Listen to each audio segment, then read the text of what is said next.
बड़ा लंबा चौड़ा वरदान मांगा कि ना मैं दिन में मरूं, ना रात में, ना जमीन पर मरूं और ना आकाश में, पर फिर भी भगवान ने। जय माता दी भक्तों, होली की पूर्व संध्या में होलिका दहन किया जाता है। इसके पीछे एक प्राचीन कथा प्रचलित है कि असुर हिरण्यकश्यप भगवान विष्णु से घोर शत्रुता रखता था। इसने अपनी शक्ति के घमंड में आकर स्वयं को ईश्वर कहना शुरू कर दिया और घोषणा कर दी कि राज्य में केवल उसी की पूजा की जाएगी। उसने अपने राज्य में यज्ञ और आहुति बंद करवा दी और भगवान के भक्तों को सताना शुरू कर दिया। हिरण्यकश्यप का पुत्र प्रहलाद भगवान विष्णु का परम भक्त था। पिता के लाख कहने के बावजूद प्रहलाद विष्णु की भक्ति करता रहा। असुराधिपति हिरण्यकश्यप ने अपने पुत्र को मारने की भी कई बार कोशिश की, परंतु भगवान स्वयं उसकी रक्षा करते रहे और उसका बाल भी बांका नहीं हुआ।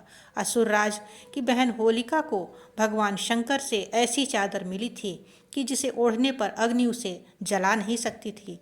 होलिका उस चादर को ओढ़कर प्रहलाद को गोद में लेकर चिता पर बैठ गई।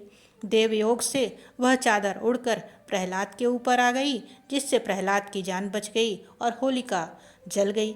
होलिका दहन के दिन होली जलाकर होलिका नामक दुर्भावना का अंत और भगवान द्वारा भक्त की रक्षा का जश्न मनाया जाता है।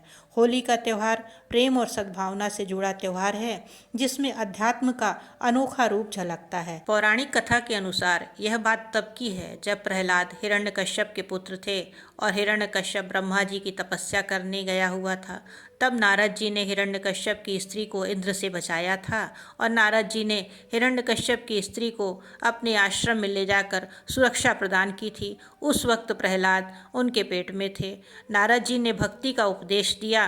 वैसे तो प्रहलाद अनंत जन्म के महापुरुष थे, लेकिन लीला करने के लिए नारद जी ने उपदेश दिया और वो भक्त हो गया और पैदा होते ही भक्ति करने लगा, क्योंकि पेट में भक्त था। ये बातें सब सतयुग की हैं। उस वक्त लोगों की याददाश्त बहुत अधिक अच्छी हुआ करती थी आज के मुकाबले।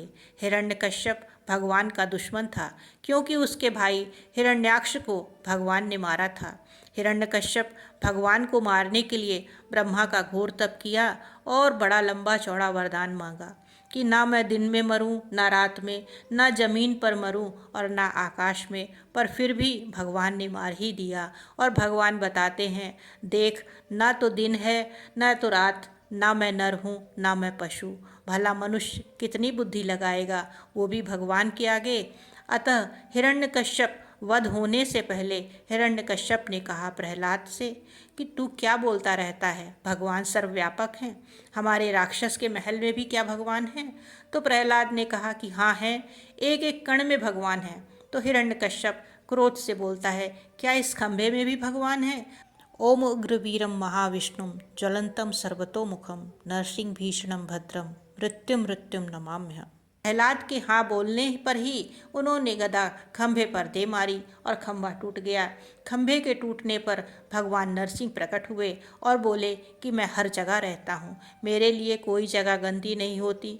मैं तुझ जैसे राक्षस के महल में भी रहता हूँ और तुझ में भी रहता हूँ। मैं अपवित्र को पवित्र करता हूँ, अपवित्र मुझको अपवित्र नहीं कर सकता। इस बात को ऐसे भी समझा जा सकता है कि गंगा जी में कोई नदी जाएगी तो वो गंगा जी ही बन जाएगी। गंगा नहीं अशुद्ध हो जाएगी, ना गंगा नदी बन पाएगी। तो जब हिरण्यकश्यप ने प्रत्यक्ष देख लिया तो मान लिया, लेकिन अब मानने से क्या फ़ायदा?